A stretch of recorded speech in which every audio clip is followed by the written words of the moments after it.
Genesis chapter 1. In the beginning, God created the heavens and the arets. Now the arets was formless and empty. Darkness was on the surface of the deep. God's Spirit was hovering over the surface of the waters. God said, "Let there be light."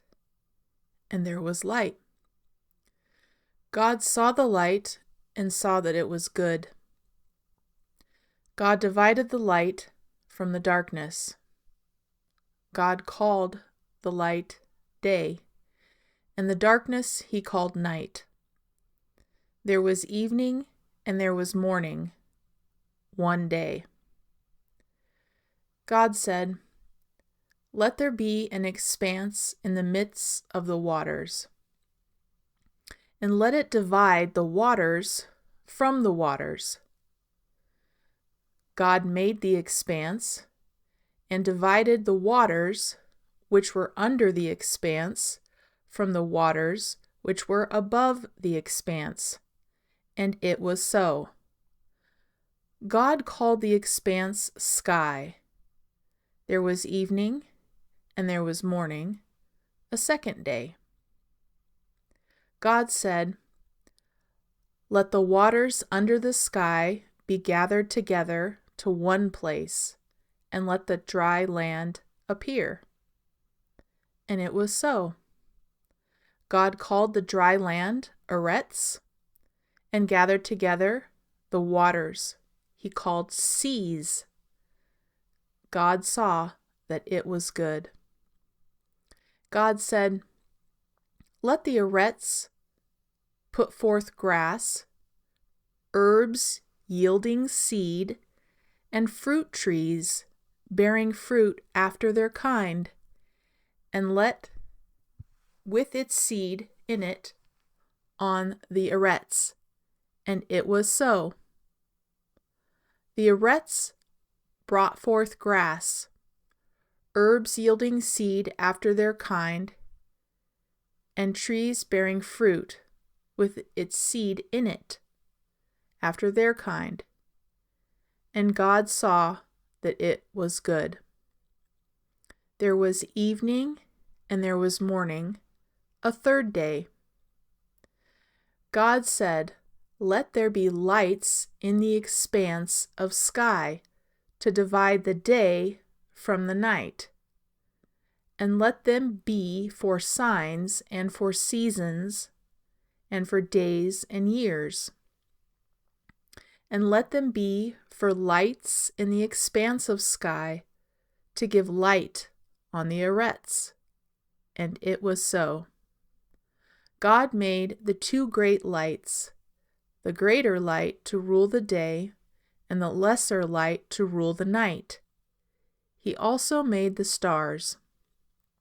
God set them in the expanse of sky to give light to the arets, and to rule over the day and rule over the night, and to divide the light from the darkness. God saw that it was good. There was evening and there was morning, a fourth day. God said, "Let the waters swarm with swarms of living creatures, and let birds fly above the arets in the open expanse of sky."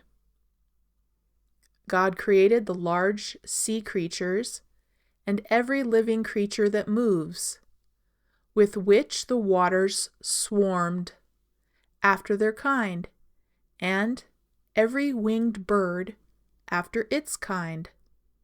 God saw that it was good. God blessed them, saying, "Be fruitful and multiply, and fill the waters in the seas, and let birds multiply on the arets." There was evening and there was morning, a fifth day. God said, "Let the arets bring forth living creatures after their kind, cattle, creeping things, and animals of the arets after their kind." And it was so. God made the animals of the earths after their kind, and the cattle after their kind, and everything that creeps on the ground after its kind. God saw that it was good. God said, "Let us make man in our image, after our likeness, and let them have dominion over the fish of the sea, and over the birds of the sky, and over the cattle, and over all the earths, and over every creeping thing that creeps on the earths." God created man in his own image. In God's image he created him. Male and female, he created them. God blessed them. God said to them, "Be fruitful, multiply, fill the earths, and subdue it. Have dominion over the fish of the sea, and over the birds of the sky, and over every living thing that moves on the earths." God said, "Behold, I have given you every herb yielding seed, which is on the surface of all the earths, and every tree which bears fruit yielding seed. It will be your food.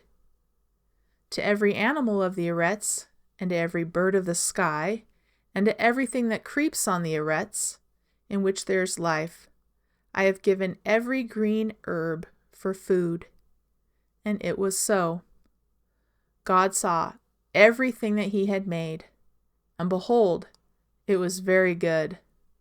There was evening, and there was morning, the 6th day.